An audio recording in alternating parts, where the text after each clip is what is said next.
الحمدللہ ثم الحمدللہ، ہمارے پاس شب برات کی رات آنے والی ہے۔ یہ وہ شب برات کی رات ہے جس کے بارے میرے نبی پاک علیہ الصلوۃ والسلام نے ارشاد فرمایا، جو بندہ بھی اس رات خدا سے جو بھی مانگے جائز، اللہ تبارک و تعالیٰ اسے عطا فرما دیتا ہے۔ لیکن 5 بدبخت ایسے لوگ ہیں، 5 بد نصیب ایسے شخص ہیں جن کو اللہ تبارک و تعالیٰ اس رات بھی معاف نہیں فرماتا۔ آخر وہ 5 بدبخت کون سے لوگ ہیں؟ آخر وہ 5 بدبخت شخص کون سے ہیں جن کو اس رات بھی معافی رب تعالیٰ نہیں دیتا؟ شب برات، شب مانا بنتا ہے رات، برات مانا آزادی بنتی ہے۔ آزادی سے مراد یہ نہیں کہ انسان کا جو چاہے کرتا رہے آزادی ہے، نہیں، بلکہ آزادی سے مراد یہ ہے کہ جہنم سے اللہ تبارک و تعالیٰ حضور کی امت کو آزاد فرما کر جنت کا پروانہ عطا فرما دیتا ہے۔ اور اسے علماء نے شب رحمت بھی کہا ہے، یعنی اس رات خدا کی خاص رحمتوں کا نزول ہوتا ہے۔ اور اسے شب مغفرت بھی کہا گیا ہے کہ اس رات اللہ تبارک و تعالی کئی لوگوں کو جہنم سے آزاد فرما کر جنت کا پروانہ عطا فرما دیتا ہے۔ اسے برکت والی رات بھی کہا گیا ہے کہ اس رات خدا کی خاص برکت کا نزول ہوتا ہے۔ اور اس رات کے اندر نبی پاک علیہ الصلوۃ یہ وہ رات ہے جس کے بارے نبی پاک علیہ الصلوۃ والسلام نے ارشاد فرمایا قوموا لیلہا، فرمایا رات کو جاگ کر گزارو۔ جاگنے سے مراد کیا ہے؟ جاگنے سے مراد یہ نہیں ہے کہ بندہ ساری رات جاگتا رہے اور موبائل چلاتا رہے، نہیں، فرمایا جاگنے سے مراد یہ ہے بندہ جاگے اور خدا کی عبادت کرے۔ جاگنے سے مراد یہ ہے کہ اپنا بستر چھوڑ دے، بستر چھوڑ کے مصلی عبادت پہ آ جائے، سر سجدے میں جھکا دے، خدا کی پاک بارگاہ کے اندر اپنے سر کو جھکا کر، اپنی پیشانی کو جھکا کر، اپنے گناہوں پہ شرمندہ ہو کر خدا سے معافی مانگے تو خدا کی ذات معاف فرما دیتی ہے۔ یہ وہ رات ہے جس کے بارے نبی پاک علیہ الصلوۃ والسلام فرماتے ہیں قوموا لیلہا، جاگ کر رات گزارو، وصوموا نہارہا، اور صبح اٹھو تو 15 شعبان کا روزہ بھی رکھو، جس کے بارے نبی پاک علیہ الصلوۃ والسلام ارشاد فرما رہے ہیں۔ اسے جاگ کر گزارنا چاہیے۔ یہاں پر ایک بات پہلے سنیں، حضرت ابراہیم بن ادھم رحمۃ اللہ تعالی علیہ، آپ اللہ کے بہت بڑے ولی کامل گزرے ہیں۔ آپ ایک دن اپنی محل کے اندر سوئے ہوئے تھے، آپ کے محل کے چھت کے اوپر کسی کے دوڑنے کی آواز آئی، کسی کے بھاگنے کی آواز آئی۔ آپ نے فرمایا کہ یہ آدھی رات کا وقت ہے، بادشاہ کی محل کے اوپر کسی کے دوڑنے کی آواز ہے، کسی کے دوڑنے کی آواز، وہ بھی بادشاہ کے محل کے اوپر، بادشاہ کے محل کی چھت کے اوپر، کیوں؟ وجہ کیا ہے؟ آپ نے فرمایا میرے بادشاہ ہوں، میری چھت کے اوپر کون دوڑ رہا ہے؟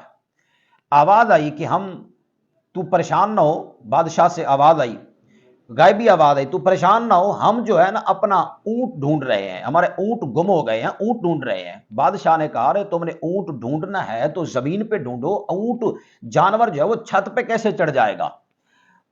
اس نے جواب دیا اگر جانور چھت پہ نہیں آ سکتا، اگر جانور چھت پہ نہیں ملتا تو گرم اور نرم بستروں پر خدا بھی نہیں ملتا۔ آپ لہذا بستر چھوڑیں، اگر خدا کو ڈھونڈنا ہے تو مصلی عبادت پہ آئیں، اگر خدا کو ملنا ہے تو سر سجدے میں جھکائیں، اپنے گناہوں کی معافی طلب کریں، خدا یقیناً مل جاتا ہے۔ اس واسطے فرمایا اس رات کو جاگ کر گزارنا ہے۔ جاگنے سے مراد یہ نہیں کہ بستر پہ بندہ سویا رہے اور جاگتا رہے، نیند نہ کرے، نہیں، فرمایا جاگنے سے مراد یہ بستر چھوڑ دے، مصلی عبادت پہ آ جائے۔ جاگنے سے مراد یہ ہے یہ آنکھیں بند کر کے سو نہ جائے، آنکھیں کھلی رکھے، اور یہ کھلی آنکھیں موبائل پہ نہ لگائی رکھے بلکہ رب کے قرآن پہ لگائی رکھے، قرآن پڑھتے گزارے، حضور کا فرمان پڑھتے رات گزار دے۔ اس رات کے متعلق آیا ہے کہ سرکار فرماتے ہیں کہ رب آسمان دنیا پر آ جاتا ہے، اپنی شان کے لائق پہلے آسمان پہ خدا آ جاتا ہے۔ اللہ فرماتا ہے کوئی بندہ مجھ سے مانگنے والا کہ میں اسے عطا فرما دوں۔ اللہ فرماتا ہے کوئی رزق مانگنے والا اسے میں رزق عطا فرما دوں۔ اللہ فرماتا ہے اتنا رزق عطا کروں گا، اتنا رزق عطا کروں گا کہ تیرے جو امیر بندے ہیں وہ بھی تیرے رزق کو دیکھ کر رشک کریں گے۔ اتنا عطا فرماؤں گا کہ قیامت تک جب تک تو زندہ رہے گا، جب تک تو زندہ رہے گا میں اتنا عطا فرماؤں گا، پھر تمہیں کسی کے آگے ہاتھ پھیلانے کی ضرورت نہیں پڑے گی۔ اللہ فرماتے ہیں آ تو مجھ سے مانگ تو صحیح۔ اللہ فرماتا ہے کوئی بے اولاد جو مجھ سے آ کر مانگے، ہے کوئی فراخی رزق مانگنے والا میں اسے عطا کر دوں، ہے کوئی بے اولاد جو مجھ سے آ کے مانگے میں اسے اولاد عطا کر دوں۔ اے خالق تو بلا رہا ہے، مالک تو بلا رہا ہے، لیکن مخلوق کے پاس ٹائم اتنا نہیں ہے کہ وہ آ کے خدا سے مانگ لے۔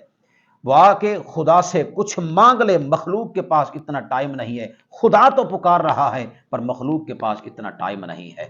5 بندے ایسے ہیں، فرمایا اس رات ہر بندے کی سنی جاتی ہے، اللہ اس رات کو ہر بندے کو معافی فرما دیتا ہے، لیکن 5 بندے ایسے ہیں جن کی اللہ اس رات بھی معافی نہیں، جن کو اللہ اس رات معافی نہیں دیتا۔ ان میں سے پہلا شخص وہ ہے جو متکبر ہو، جو متکبر ہو، اللہ متکبر کو اس رات معاف نہیں کرتا۔ اے متکبر شخص، آج تیرے پاس دولت ہے، آج تیرے پاس صحت ہے، آج تیرے پاس بینک بیلنس ہے، خدا کی قسم ہے یہ تیرے جسم کے پاس روح ہے اندر، یہ جسم سے روح کے جدا ہونے کی دیر ہے۔ جب تیرے جسم سے روح نکلے گی تو پھر تمہیں جو آج ملک کہہ کر پکارتے ہیں، آج تمہیں وڈیرا کہہ کر پکارتے ہیں، آج تمہیں چودھری کہہ کر پکارتے ہیں، جب جسم سے روح نکلے گی، جب تیرا جسم روح کے بغیر پڑا ہوگا، پھر تمہیں ملک کوئی نہیں کہے گا، پھر تمہیں خان کوئی نہیں کہے گا، پھر تمہیں چودھری کوئی نہیں کرے گا۔ دنیا پہ جتنا لائن لاٹ تھا، لیکن مرنے کے بعد بندہ یہ کہیں کہ اٹھاؤ مردے کو اور زمین کے اندر سپرد کر دو۔ آج تیرے پاس اتنا پیسے ہیں، آج تیرے پاس اتنا دولت ہے، آج تیرے پاس اتنا بینک بیلنس ہے کہ تو غرور کرتا ہے، تکبر کرتا ہے۔ فرمایا تکبر جو بندہ کرتا ہے، مغرور شخص جو ہے، اس کی توبہ، اس کو اللہ اس رات معاف نہیں فرماتا۔ نمبر 2، جو بندہ مشرک ہو، مشرک کو بھی اللہ اس رات معاف نہیں فرماتا۔ جو بندہ مشرک ہو، یعنی اس نے اپنی پیشانی کو خدا کے سامنے جھکانا تھا، اس نے عبادت کرنی تھی خدا کی، خدا کے علاوہ کسی اور کی اس نے عبادت کی ہے، وہ بندہ مشرک ہے، اسے خدا معاف نہیں کرے گا۔ اسی طرح اگر کوئی بندہ، آج ہمارے سنی بریلوی جاتے ہیں مزاروں کے اوپر اور جا کر اللہ کے ولیوں سے مانگتے ہیں کہ ہمیں تو بیٹا عطا فرما دے، ہمیں تو بیٹی عطا فرما دے، ہمیں تو رزق عطا فرما دے۔ ارے بیٹا ولی نہیں دیتا، بیٹی ولی نہیں دیتا، رزق ولی نہیں دیتا، رزق خدا دیتا ہے، بیٹا خدا دیتا ہے، بیٹی خدا دیتا ہے۔ لیکن وہاں پر جا کر یہ کہنا کہ تو ہمیں دے دے بیٹا، تو ہمیں دے دے بیٹی، یہ شرک کے زمرے میں آتا ہے۔ یا وہاں پر جا کر کوئی تعظیم کے وہاں پر جا کر کوئی سجدہ کر لے عبادت سمجھ کے، یہ بھی شرک ہوتا ہے۔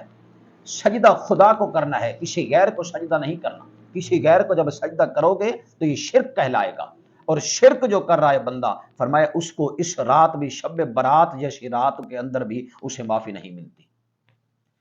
نمبر 3، جو بندہ بغض رکھتا ہو، کسی کے خلاف حسد رکھتا ہو، کسی کے خلاف بغض رکھتا ہو، فرمایا اس کو بھی اس رات معافی اللہ تعالیٰ نہیں دیتا۔ فرمایا جو بندہ کسی کے خلاف بغض رکھ رہا ہے، کسی کے خلاف حسد کر رہا ہے، پہلے تو نبی پاک علیہ الصلوۃ والسلام نے ارشاد فرمایا جو حسد ہوتا ہے نا، حسد بندے کی نیکیوں کو ایسے کھا جاتا ہے، ایسے ختم کر دیتا ہے جیسے سکی لکڑی کو آگ کھا جاتی ہے اور ختم کر دیتی ہے، نیکی ایسے ختم ہو جاتی ہے۔ اور نبی پاک علیہ الصلوۃ والسلام نے فرمایا تم نے کسی کے ساتھ حسد نہیں کرنا، وگرنہ برباد ہو جاؤ گے، تباہ ہو جاؤ گے، ذلیل ہو جاؤ گے۔ حسد کسی کے ساتھ نہیں کرنا۔ فرمایا جو بندہ حسد کر رہا ہے، دیکھنا کتے کے ساتھ اسے تشبیہ دی گئی ہے۔ جو بندہ حسد کرتا ہے، بغض رکھتا ہے، کہ کتا آپ نے دیکھا ہوگا جب 14ویں رات کا چاند پوری آب و تاب کے اندر ہوتا ہے، جب 14ویں رات کا چاند چمک رہا ہوتا ہے، کتوں میں کچھ کتے ایسے ہوتے ہیں جو کتے اسے دیکھ کر بھونکتے ہیں۔ حضرت پیر نصیر الدین نصیر رحمۃ اللہ تعالی علیہ، آپ سے پوچھا گیا سرکار یہ بتائیں جب 14ویں رات کا چاند چمک رہا ہوتا ہے تو کتے اسے دیکھ کر بھونکتے کیوں ہیں، اس کی وجہ کیا ہے؟ آپ نے فرمایا کتا جو بھونکتا ہے نا، اس کے بھونکنے کی 4 وجہ ہیں۔ پوچھا گیا سرکار کون کون سے؟ آپ نے فرمایا ایک تو وہ چاند ہے، جب وہ چاند کو دیکھ کر بھونکتا ہے نا، ایک تو وہ چاند ہے، اللہ نے اسے مقام عطا فرمایا، ایک تو وہ چاند ہے اسی لیے بھونکتا ہے اسے۔ دوسرا وہ خوبصورتی اتنا ہے کہ اس سے برداشت نہیں ہوتا۔ تیسرا اس نے پوری کائنات کو روشن کیا ہوا ہے، یہ بھی کتے سے برداشت نہیں ہو رہا۔ اور نمبر 4، اللہ نے اسے مقام اور بلند مرتبہ اتنا دیا ہے کہ جو اس سے پہچان نہیں رہا، جو اس سے برداشت نہیں ہو رہا، اللہ نے اسے مقام بلند اتنا دیا ہے کہ دیکھنے والوں کی پگڑیاں زمین پر آ جاتی ہیں۔ فرمایا اس لیے کتے سے یہ اس کا مقام برداشت نہیں ہوتا، تو کتا اسے دیکھ کر بھونکتا ہے، کتا اسے دیکھ کر بکواسیں کرتا ہے، اور کتا کتے کے ساتھ ہمیشہ بغاوت رکھتا ہے۔ فرمایا جو بندہ بندے کے ساتھ بغاوت رکھ رہا ہے، بغض رکھ رہا ہے، حسد کر رہا ہے، فرمایا وہ بھی کتے کے ساتھ اسے تشبیہ دی گئی ہے۔ نمبر 4، جو بندہ شرابی ہو، فرمایا شرابی جو بندہ ہو اس کی بھی اس رات اللہ اس سے بھی معاف نہیں فرماتا۔ جو بندہ شراب کا عادی ہو، شراب کے نشے میں ہر وقت دھت رہتا ہو، اس لیے نبی پاک علیہ الصلوۃ والسلام نے ارشاد فرمایا جو بندہ شرابی ہو، شرابی کو اپنی بیٹی نہیں دینی نکاح کے اندر۔ جو بندہ بھی اپنی بیٹی شرابی کو دے رہا ہے وہ نکاح کے لیے نہیں بلکہ وہ زنا کے لیے دے رہا ہے۔ اتنا نبی پاک علیہ الصلوۃ والسلام نے اس سے ناراضگی کا اظہار فرمایا کہ شرابی اگر بیمار بھی ہو جائے تو اس کا حال پوچھنے تک نہ جاؤ۔ حالانکہ نبی پاک علیہ الصلوۃ والسلام نے ارشاد فرمایا جو بندہ بیمار ہو جائے اس کا حال پوچھنا سنت مبارکہ ہے حضور کی، اس کا حال پوچھنے جاؤ، حضور کا فرمان ہے، اور حضور خود بھی چل کے گئے ہیں، حضور کی سنت مبارکہ ہے۔ لیکن فرمایا اگر شرابی بیمار ہو جائے تو اس کا حال پوچھنے تک نہ جاؤ۔ اور آخر کے اندر جو بندہ تکبر کرتا ہے، متکبر بندہ، غرور کرنے والا بندہ، فرمایا اس کی بھی اس رات اللہ نہیں سنتا، اس کو بھی اس رات معافی نہیں ملتی۔ جو بندہ متکبر ہو، خدا کی قسم ہے آج تیرے پاس پیسہ ہے، آج تیرے پاس دولت ہے، آج تو پیسے کے نشے میں دھت ہے، آج تو دولت کے نشے میں دھت ہے، تو انسان کو انسان نہیں سمجھتا۔ خدا کی قسم ہے آج تمہیں لوگ چودھری کہہ کر پکارتے ہیں، تمہیں لوگ ملک کہہ کر پکارتے ہیں، تمہیں لوگ بستی کا وڈیرا کہتے ہیں، لیکن خدا کی قسم ہے جسم سے روح کے نکلنے کی دیر ہے۔ جب تیرے جسم سے تیری روح نکل جائے گی، جو جب تیری لاش پڑی ہوگی، پھر تمہیں ملک کوئی نہیں کہے گا، پھر تمہیں خان کوئی نہیں کہے گا، پھر تمہیں بستی کا وڈیرا اور چودھری کوئی نہیں کہے گا۔ خدا کی قسم ہے تیرا نام جو بھی ہوگا، لیکن لوگ یہی کہیں گے اٹھاؤ مردہ اور مٹی کے سپرد کر دو، اٹھاؤ مردہ، لوگ تمہیں مردہ کہیں گے، یہ تمہارا لٹھے کا کاٹن ہے، بہترین لباس ہے، لوگ یہ اتار کر تمہارا یہ لباس بھی کفن کے اندر بدل جائے گا۔ لہذا تکبر نہ کرو۔ اگر یہ 5 غلطیاں اگر کسی شخص کے اندر پائی جاتی ہوں تو خدا را شب برات آنے سے پہلے پہلے خدا کی پاک بارگاہ کے اندر سر سجود ہو کر شرمندہ ہو کر خدا سے معافی مانگے، معافی طلب کرے۔ خدا کی ذات جو ہے وہ رحمت کرنے والی ذات ہے، معاف فرمانے والی ذات ہے۔ ان کی معافی جو ہے اس میں تاخیر کی جاتی ہے، یہ نہیں کہ بالکل ان کو معافی خدا دے گا ہی نہیں، نہیں، ان کی مؤخر کی جاتی ہے، یعنی جب تک وہ معافی نہ مانگ لے خدا سے۔ بندہ اللہ فرماتا ہے جتنا بھی گناہ گار ہے تو، جتنا بھی گناہ کیا ہوا ہے تو نے، لیکن ایک معافی کی تو دیر ہے نا۔